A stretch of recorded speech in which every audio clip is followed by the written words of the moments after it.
3 problems every RV owner notices on their very first trip. The AC won't start on low power while camping off-grid. Any second AC units won't run when connected to a 30-amp power pole.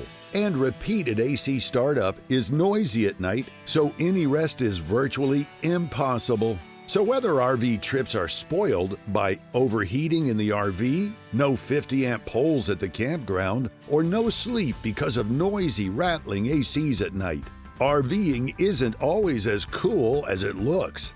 But there is a simple fix. Install a SoftStartRV. You'll immediately enjoy quick AC startups on low power, even using a small generator. Cool, continuous comfort all day or night. Installation takes 20 minutes. Professional installation is available. Peace of mind that you're safe and you can run what you want, when you want. Get your SoftStartRV today.